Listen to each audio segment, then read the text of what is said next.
नमस्कार, न्यूज 11 भारत देख रहे हैं आप। आपके साथ मैं हूं अभिषेक भारती। झारखंड के 55 भवनों पर एनजीटी ने 130 करोड़ से ज्यादा का जुर्माना लगाया है, जिसमें नए विधानसभा भवन पर 47 करोड़ और नए हाईकोर्ट भवन पर 66 करोड़ का जुर्माना है। जुर्माना है, लेकिन सवाल यह है कि क्या यह जुर्माना झारखंड सरकार को भरना है? अगर नहीं तो फिर यह जुर्माना आखिर भरना किसे है? आखिर कौन भरेगा जुर्माना? आज का सवाल यही है। पहले यह रिपोर्ट देखिए, फिर इसी सवाल पर चर्चा करेंगे। एक रिपोर्ट। एनजीटी का जुर्माना, नए विधानसभा और नए हाईकोर्ट भवन पर जुर्माना, 130 करोड़ का जुर्माना।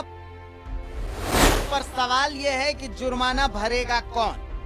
पर्यावरण ने स्वीकृति नहीं लिया है, बना लिया है, पूरा बना लिया है, आधा बना लिया है, उनका काम जहां है वहीं रुक जाएगा, स्टे लगा दिया। और दूसरा, उसने कहा कि केंद्रीय प्रदूषण नियंत्रण बोर्ड ने फार्मूला दिया है कि डैमेज क्या हुआ है इस भवन के निर्माण से, उसके हिसाब से जुर्माना लगेगा। तो उस फार्मूला के आधार पर विधानसभा भवन में 47 करोड़ रुपया हो रहा है, हाईकोर्ट भवन में न्यूनतम 66 करोड़, अधिकतम 77 करोड़ हो रहा है। ये उसने कहा, और कहा कि सबों पर आप मुकदमा करिए, क्योंकि 1986 ठेकेदार, उस समय के अफसर और उस समय के जो मंत्री, जो विभागीय मंत्री भी थे और माननीय मुख्यमंत्री भी थे, ये ट्रायंगुलर एक नेक्सस उस समय चलता था, जिसमें एक विशेष सचिव हुआ करती थी विभाग की, जो बाद में मुख्य सचिव भी बनी। उनके दबाव पर एक खास ठेकेदार को ये सारे प्रोजेक्ट दिए जा रहे थे।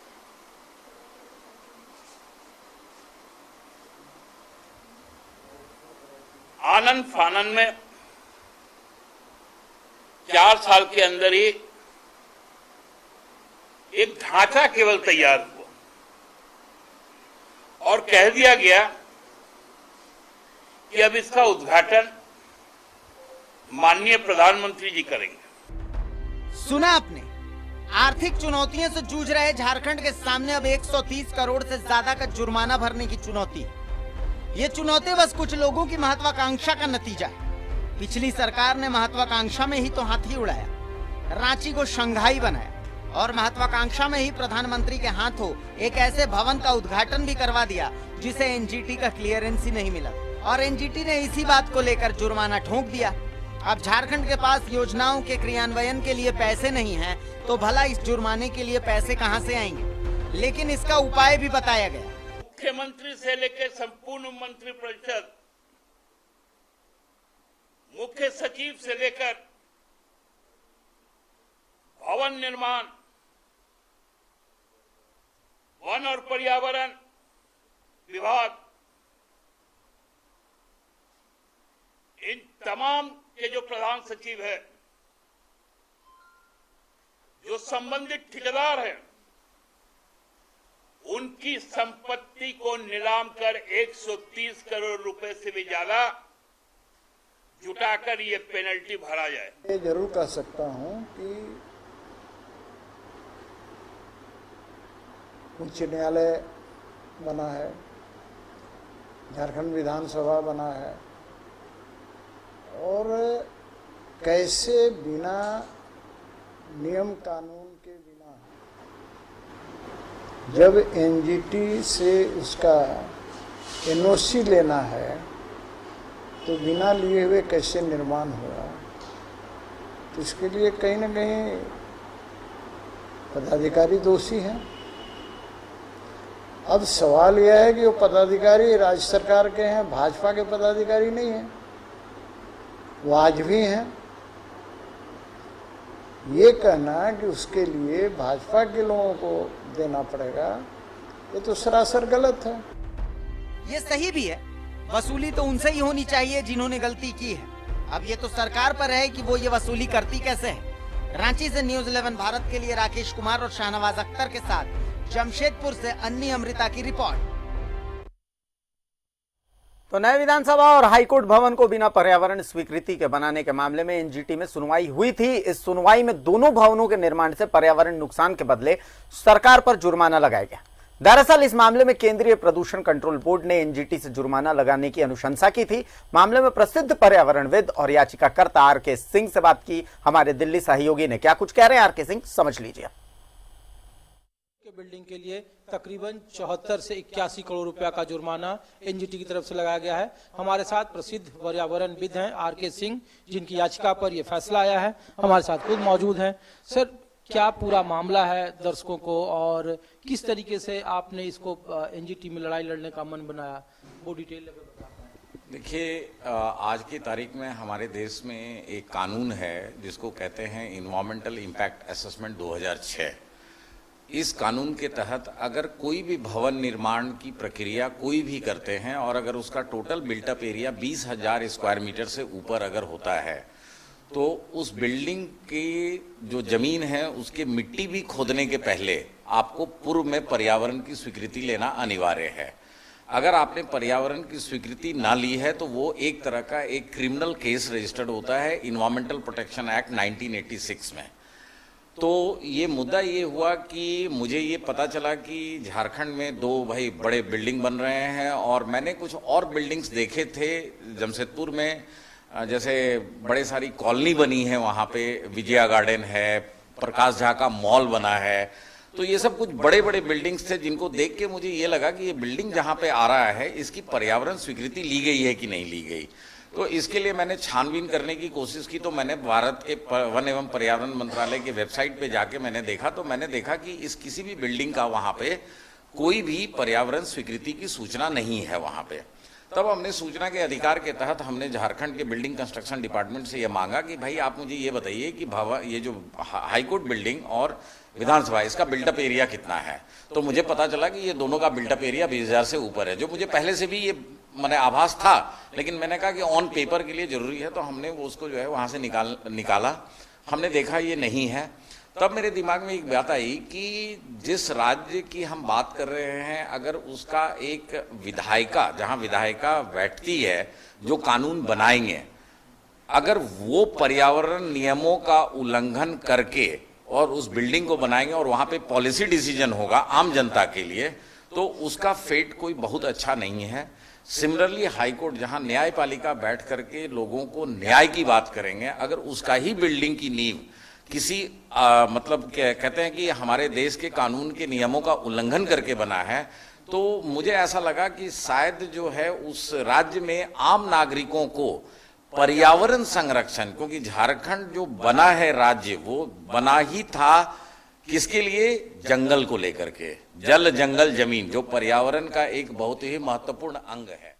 हमारा मुद्दा था कि पूरे राज्य में किस तरीके से ये काम हो रहा है और पर्यावरण का हो रहा है। तो उसके लिए मैंने 5 बिल्डिंग मैंने उसमें से किए थे और हमने याचिका में कहा था कि ये मैं 5 बिल्डिंग तो आपको एक उदाहरण के तौर पे दे रहा हूं, लेकिन ऐसे बहुत बिल्डिंग्स हैं वहां पे। एनजीटी ने हमसे पूछा कि भाई आप क्या चाहते हैं, तो हमने कहा कि जो केंद्रीय प्रदूषण नियंत्रण बोर्ड ने फॉर्मूला दिया है उस फॉर्मूला के हिसाब से हाई कोर्ट और विधानसभा तो अपना उतना पैसा जमा करे और बाकी जो 55 बिल्डिंग्स हैं उसके ऊपर भी वही फॉर्मूला लागू हो और उनसे भी उतना ही जुर्माना वसूला जाए, पहली चीज। दूसरी चीज, चूंकि ये सब इन्वायरमेंटल प्रोटेक्शन एक्ट 1986 का उल्लंघन हुआ है, इसलिए सबके ऊपर क्रिमिनल केस रजिस्टर हो। लेकिन इसमें ये कहा गया है बड़ा क्लियर, जो जस्टिस जब कल बात हो रही थी तो उन्होंने कहा है कि स्टेट को इसके लिए एक स्टेटस रिपोर्ट जमा करना पड़ेगा ड्यू कोर्स ऑफ टाइम, कि जो ये हम ऑर्डर दे रहे हैं उसका आपने किया क्या है। तो ये इस बार सरकार बच नहीं सकती है।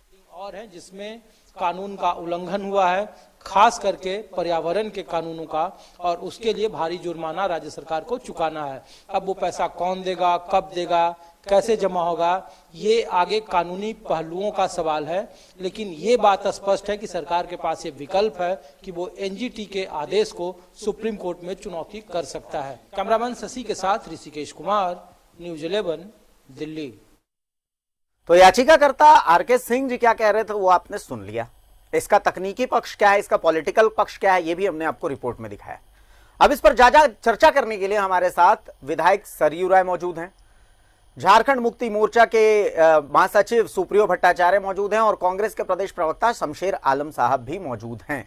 सबसे पहले सरयू जी, मैं आपके पास ही आना चाहूंगा, समझने की कोशिश करूंगा जिस तरीके से हम आपकी बाइट सुन रहे थे अभी कि स्टेट एनवायरमेंटल एजेंसी, इससे क्लैरिफिकेशन उस समय लिया गया था। अब दो बातें आती हैं, सबसे बड़ा जो इसका जो रिटन लेटर है वो शायद अब तक हम में से किसी ने नहीं देखा है, तो इसका तकनीकी पक्ष हम यही समझना चाहते हैं कि आखिर ये जुर्माना लगा किस पर है। क्या संवेदक पर लगा है जिसने भवनों का निर्माण कराया, या फिर उस समय के जो सचिव रहे भवन निर्माण का जिम्मा जिनके पास था उन पर लगा है, या फिर जो मौजूदा सरकार है वो सरकार को जुर्माना देने के लिए बाध्य होना पड़ेगा? आखिर इसका तकनीकी पक्ष क्या है सरयू जी, ये समझने की कोशिश करेंगे आपसे। देखिए, जो निजी भवन है, बहुमंजिली इमारतें हैं, उसका जो मालिक है या मालिकों का समूह है उनको जुर्माना देना होगा। अब जो सरकारी भवन है इनका निर्माता तो भवन निर्माण विभाग है, तो मुख्य रूप से भवन निर्माण विभाग को देना पड़ेगा। अब जो वर्तमान सरकार है इसको तय करना होगा कि ऐसे अधिकारी जो मेधावी मस्तिष्क वाले हैं, ब्रिलियंट माइंड्स के हैं, 1986 में अधिनियम बना, पर्यावरण संरक्षण अधिनियम, उसके प्रावधान है। 2006 में इन्वायरमेंट इम्पैक्ट असेसमेंट का कानून की नियमावली बनी, निर्देश बना, नोटिफिकेशन हुआ। तो इनमें से किसी को पता नहीं होगा ऐसी बात तो नहीं है। आपको पता है कि हमारी कोई आर्थिक गतिविधि होगी, हम भवन निर्माण कराएंगे, अगर 20,000 वर्ग मीटर से अधिक का क्षेत्रफल होगा तो उसके लिए पर्यावरण की स्वीकृति लेनी पड़ेगी। इन्होंने जानबूझकर नहीं लिया, अफरा तफरी में नहीं लिया, ऊपर के दबाव में नहीं लिया, ये तो इनको बताना पड़ेगा। तो कायदे से तो ऐसे सभी लोगों को, समय के मुख्य सचिव होंगे, भवन निर्माण सचिव होंगे, वन पर्यावरण सचिव होंगे, मंत्री होंगे इन विभागों को, उनको तो वर्तमान सरकार नोटिस दे सकती है कि आप कारण बताइए, आपने क्यों ऐसा किया, क्या कारण था। अगर भवन निर्माण विभाग जुर्माना दे देगा और वन पर्यावरण विभाग जुर्माना ले लेगा तो ये तो बायां हाथ ने दाहिने हाथ को दे दिया, कोई अंतर तो आया नहीं। सवाल है कि जो मेधावी मस्तिष्क वाले अधिकारी हैं इनकी मानसिकता क्या है। अब आर.के. सिंह जी ने एक और मामला इसके पहले उठाया था, सारंडा में गोवा सलाई रोड बनी थी, मामला उठाया था, उसमें भी एनजीटी ने आदेश दिया है कि उन अफसरों को दंडित करिए, कार्रवाई करिए। कोई कार्रवाई तो नहीं हुई, जंगल काट दिए गए बिना अनुमति लिए। डैमेज कंट्रोल के लिए फाइन दे सकते हैं, मगर जो अधिकारी ऐसा कर रहे हैं, और अब तो खनन विभाग के अधिकारियों से ज्यादा जो वन विभाग के अधिकारी हैं वे इन सब चीजों के लिए जिम्मेदार है। उनका काम है पर्यावरण की अनुमति दिलाना। तो पहले जिन लोगों ने ऐसा काम किया है और जिसने कराया है उसको तो सामने आना पड़ेगा, जिम्मेदार ठहराना पड़ेगा उसको। ये होगा तो जुर्माना से भी अधिक कारगर होगा। वैसे एनजीटी ने कहा है कि ऐसे लोगों पर जो 1986 का पर्यावरण संरक्षण कानून है उसके तहत मुकदमा दर्ज करिए। मुकदमा तो सरकार ही दर्ज करेगी और फाइन जो लगेगा वो सरकार देती है। सरकार एनजीटी के यहाँ जाती है कि भाई हम वसूल रहे हैं सब लोगों से जिन्होंने ऐसा किया है। तो अब सरकार ये निर्णय करे, सरकार पर है बहुत और कुछ। सरकार निर्णय करेगी जी, तो सरकार पर है बहुत कुछ, क्योंकि राज्य में एजेंसी तो सरकार ही होती है। बिल्कुल बिल्कुल कोई बिल्कुल। भी सुप्रीम कोर्ट के बराबर का दर्जा है एनजीटी का, तो सरकार को ही निर्देश। चलिए, तो सरकार के पास ही एक बार चलते हैं। सत्ताधारी दल जेएमएम से खुद महासचिव हमारे साथ जुड़े हुए हैं सुप्रियो दा, उन्हीं से बात कर लेते हैं। आज प्रेस कॉन्फ्रेंस भी उन्होंने की और उसमें बहुत अच्छा उन्होंने एक आइडिया भी बताया। सबसे पहली बात कि क्या ये जो 130 करोड़ से ज्यादा का ये जो अमाउंट है, जिसमें 66 करोड़ और 47 करोड़ रुपए तो दो सरकारी भवनों का जो ये जुर्माना है, कुछ लोगों की महत्वाकांक्षा का नतीजा है। ये ऐसे लोगों की महत्वाकांक्षा है जिन्होंने अपनी महत्वाकांक्षा में झारखंड में हाथी तक उड़ा दिया। तो क्या ऐसे ही लोगों से इसकी वसूली नहीं होनी चाहिए? सरकार आपकी है, आपको सख्त एक्शन लेना है। सरयू जी भी बोल रहे हैं कि सरकार को ही तो जो करना है करे। नहीं, देखिए सरकार तो करेगी ही, और इस पे तो हम देखिए हम लोग शुरू से कहते हैं कि ये जो पिछले 5 वर्ष जो सरकार चली, सरयू राय जी माननीय उस समय मंत्री भी थे, और ये मंत्रिपरिषद में रहते हुए भी बार बार अपना डिसेंट देते थे। वो जानते थे कि ये सरकार अब जेल जाने वाली सरकार है, इसलिए अंतिम समय में तो ये कैबिनेट की बैठकों में भी नहीं जाते थे, क्योंकि उनको मालूम था कि ये हश्र क्या होने जा रहा है।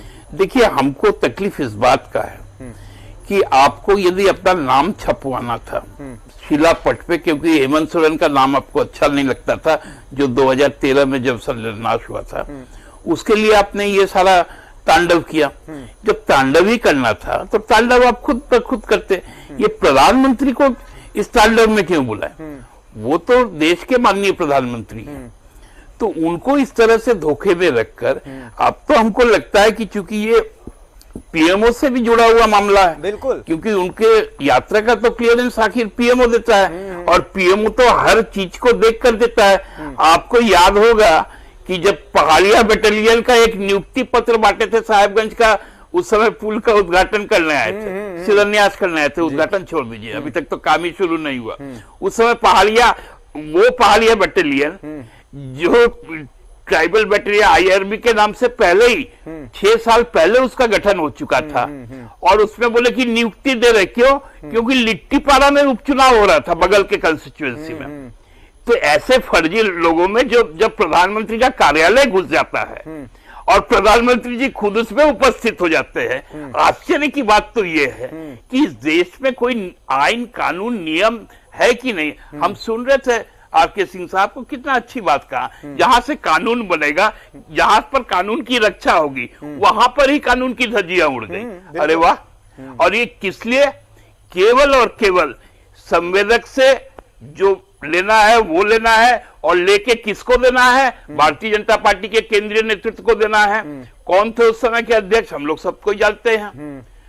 और अभी क्या है कि वो पैसा आएगा कहां से? क्योंकि बिहार में चुनाव लड़ना था, उनको छत्तीसगढ़ में चुनाव लड़ना था, सारा बोझ इसी राज्य के ऊपर में। तो इसीलिए इस राज्य को लूटने के लिए जो एक योजना बनाई गई, हाथी उड़ाना तो बात की बात है, ये लोग तो झारखंड ही उड़ा दिए। 4000 करोड़ का चूहा खा जाता है एक तो डैम को। तो कितनी चीजें आप आएंगी। ये देखिए, ये एक भ्रष्टाचार का ये सब स्मारक है, ये मोन्यूमेंट्स ऑफ करप्शन है। ये मोन्यूमेंट्स ऑफ करप्शन का जब धीरे धीरे परत खुलेगा अगले 5 सालों में, तब देखिएगा। सरोजी राय जी तो ठीक बुद्धिमान व्यक्ति है, मैं उनको बहुत श्रद्धा करता हूं और बहुत सम्मान करता हूं, वो इस बात को जानते हैं। इसलिए सरोजी राय जी ने शुरू में ही चीजों को समझकर खुद को अलग कर लिया था। लेकिन बाकी जो पूरा मंत्रिपरिषद था, आज देखिए ना, कल का एक बयान आया, आज हम अखबार में पढ़ रहे थे, ये लोग नशा, अभी भी इन लोग का कौन सा सत्ता का नशा है कि शैडो मंत्रिमंडल बना रहे हैं। भाई ये शैडो मंत्रिमंडल क्या होगा? किसको बेवकूफ बना रहे हैं? अरे कम से कम ठीक है, भ्रष्टाचार हो गया, आपसे आपकी मजबूरी थी, आपको दिल्ली में थैली पहुंचाना था, क्योंकि आप बाहर से आए हुए, हम लोग बंगला में एक कहावत कहते हैं, उड़े से जुड़े बोशी, छत्तीसगढ़ से आके आप यहाँ पर मुख्यमंत्री बन गए, ठीक है, उसके लिए थैली पहुंचाना पड़ता है तो थैली पहुंचाइए ना।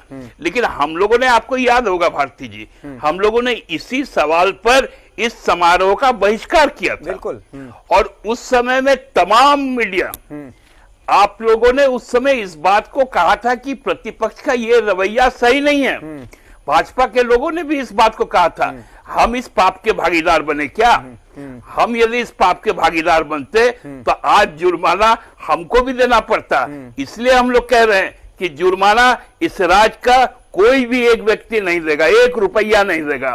जो लूटा है खजाना, उनके वहां से लेकर आओ, और नीलाम करना पड़े नीलाम करो, लेकिन फाइन जो भी देना है उन लोगों से देना है जो इस पूरे कर्मकांड के एक कड़ाधार थे। बिल्कुल, आप इसी से समझिए कि बीजेपी इसमें कितनी बैकफुट में है कि आज हमने लाख और तमाम कोशिशें कर ली कि बीजेपी का कोई प्रतिनिधि हमारे साथ यहाँ पर बैठ जाए। इस मंच में एक 5वीं विंडो भी बनती जिसमें बीजेपी का कोई शख्स होता, लेकिन सब ने इनकार कर दिया और सब बोल रहे कि इसमें हम क्या बोलेंगे। शमशेर जी के पास मैं आता हूँ। शमशेर भाई, सुन लिया सरयू जी को भी, सुन लिया सुप्रियोदा को भी, तो आपकी पार्टी भी सरकार में हिस्सा है, तो क्या जिन्होंने गड़बड़ की है, ये जो वसूली है ये उनसे ही की जाएगी, पूरी सख्ती के साथ की जाएगी, या फिर झारखंड सरकार यहां पर भी पैसे देगी, 130 करोड़ रुपए का अतिरिक्त बोझ झेलेगी सरकार? देखिए, हमारी जो सरकार है ये तो पहले ही से ही झेल रही है। माल खाए कोई और मार खाए जुल्हा, यही कहावत जो है ना हम लोगों के लिए चरितार्थ हो गया है। नतीजा ये है कि इतना ही नहीं, पिछली सरकार में विधानसभा बन गया, हाई कोर्ट बन गया, एस्टीमेट बन गया, टेंडर निकल गया, कार्य हो गया, तो एनजीटी तो हटा दीजिए अलग, जिस तरह से छत ढह रहे हैं, सीलिंग गिर रहा है, और हमको लगता है कि बिल्डिंग भी कैसे बना है उसकी भी जांच होगी तो बहुत सारी अनियमितताएं सामने आएगी। माननीय सरजू राय जी ने जो सवाल उठाया, थोड़ा टीवी का वॉल्यूम कम कर लेंगे तो भट्टाचार्य जी ने जो सवाल उठाया, थोड़ा टीवी निश्चित का तौर वॉल्यूम कम कर लेंगे तो आपकी पर आवाज अगर इस तरह का कार्य अगर कोई किया है, चाहे वो पूर्व मुख्यमंत्री हो, पूर्व चीफ सेक्रेटरी हो, पूर्व भवन सेक्रेटरी हो, सारे लोगों से सरकारी पैसा का जो दुरुपयोग किया गया है और आपके सुस्ती के वजह से, आपके नियम की अवहेलना की वजह से आज अगर राज्य सरकार पर किसी तरह का बोझ आता है, राज्य की बदलावी होती है कि बगैर नेशनल ग्रीन ट्रिब्यूनल कराए हुए, एनओसी लिए हुए अगर हम इतना बड़ा बिल्डिंग बना देते हैं तो सिर्फ सरकारी की नहीं, राज्य की जनता की और राज्य के परंपराओं का भी समझिए कि एक तरह से अपमान हो रहा है। इसके लिए भी ये लोग माफी के तलबगार नहीं है पिछली सरकार। इतना ही नहीं, भाई सुप्रियो भट्टाचार्य जी बता रहे थे कि हाथी उड़ाना तो अलग बात है, आप चले जाइए जंगल और पहाड़ों में, जिस तरह से सड़कों का निर्माण हो गया, गाड़ी नहीं चलती, जिस तरह जंगल पहाड़ों में हॉस्पिटल का निर्माण हो गया, यानी पिछले सरकार का एक ही उद्देश्य था कि इंफ्रास्ट्रक्चर पर कार्य करो ताकि हमें भी लूटने का मौका मिले, ठेकेदार को भी लूटने का मौका मिले, और लूट की छूट सारे लोगों को माननीय रघुवर दास जी ने दे रखी थी। चूंकि आपको हमारे भट्टाचार्य जी ने बताया कि यहाँ के दौलत को कहाँ ले जाना था। आज हमारी सरकार संवेदनशील सरकार है। हेमंत सरकार ने पिछले 14 महीना में जो कार्य किया, 5 वर्षों में भारतीय जनता पार्टी के नेताओं को ये मौका 14 महीने की सरकार ने नहीं दिया कि वो 5 साल में हमारे सरकार की आलोचना कर सके। बिल्कुल बिल्कुल। चलिए सुप्रियोदा कुछ बोलना चाहते हैं, सुप्रियोदा के पास आते हैं। बदतमीजी करती थी, बिल्कुह सुप्रियोदा कुछ कहना चाह रहे हैं, बोले।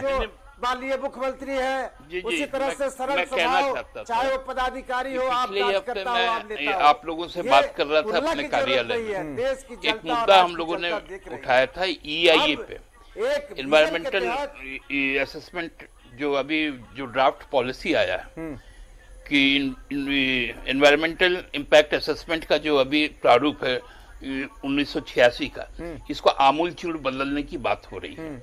अब क्या है कि हर जो भी प्रोजेक्ट आपको करना है वो जरूरी नहीं है कि पहले आपको असेसमेंट करना है, वो है कि पोस्ट फैक्टो आपको उसमें प्रोविजन कर रहे हैं।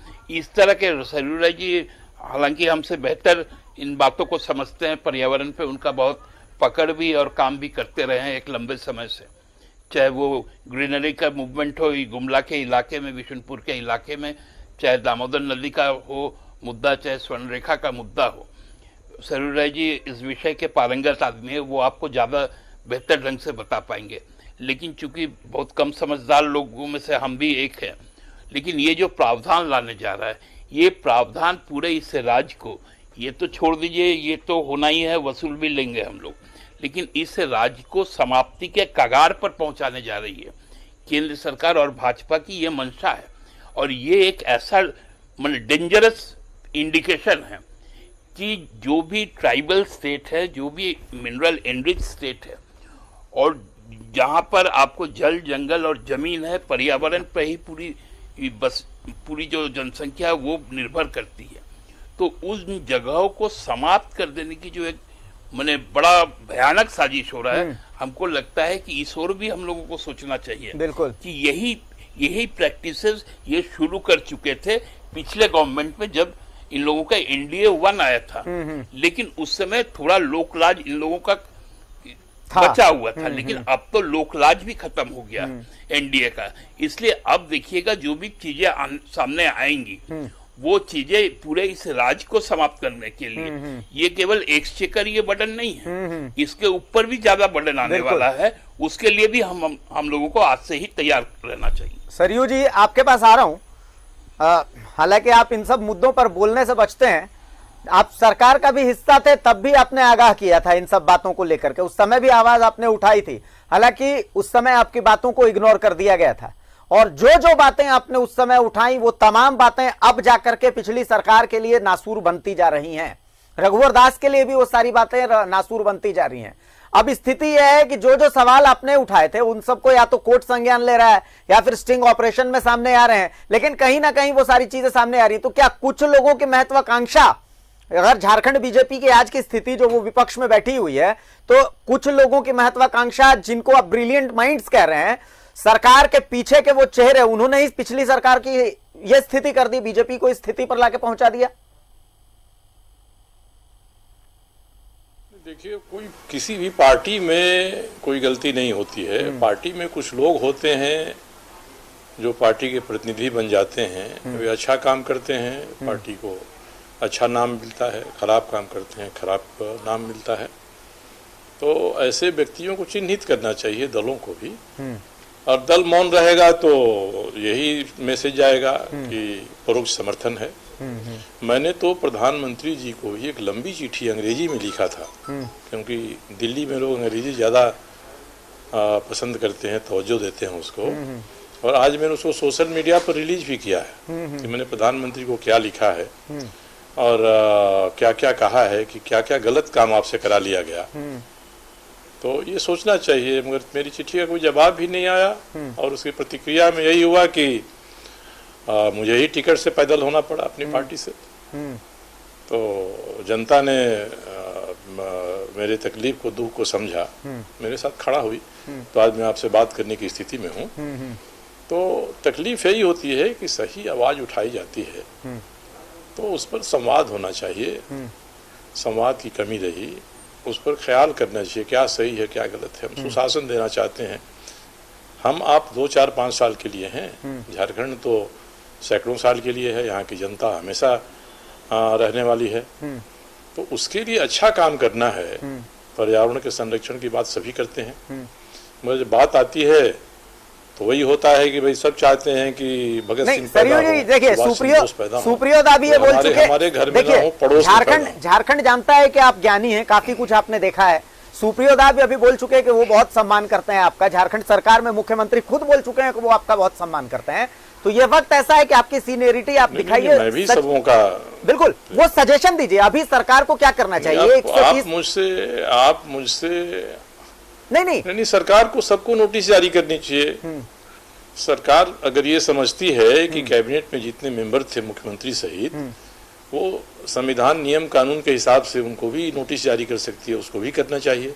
मुख्य सचिव थे उनको करनी चाहिए, जिसने DPR बनाया उसको करनी चाहिए, जिसने बिना पर्यावरण की अनुमति के काम करना शुरू कर दिया उसको भी करना चाहिए।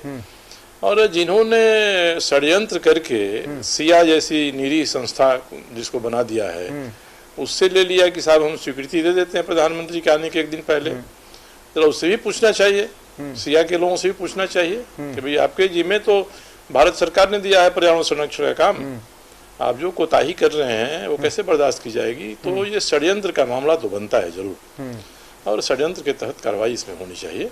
सबों ने जानबूझकर किया है, कोई ऐसा नहीं है कि जो सोया हो जगह, सबों ने जागते हुए ये काम किया है। तो जब ऐसे लोगों पर कार्रवाई होगी तो आगे भी कोई राजनीतिज्ञ हो, कोई ब्यूरोक्रेट हो, ऐसा काम करने में 10 बार 100 बार सोचेंगे हम ये करें कि ना करें। बिल्कुल सुप्रियोदा, अगर अफसरों पर ऊपर का दबाव था तो बताना चाहिए किसका दबाव था। सरयू राय जी की तरफ से सजेशन सरकार को।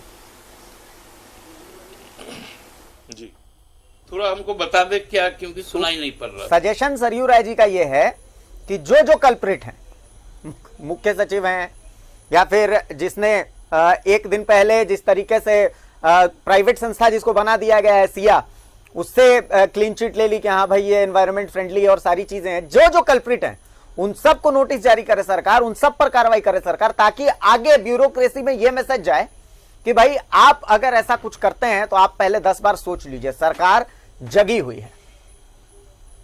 यानी ये वक्त एक्शन का है दादा। नहीं देखिए, मैंने भी तो उसी बात, ये बात तो मैं शाम को ही कह चुका हूं कि भाई इसमें इस पूरे षड्यंत्र के जो भी किरदार, वो छोटे हैं बड़े हैं कोई भी हो, तो उनको सबको चिन्हित करना पड़ेगा।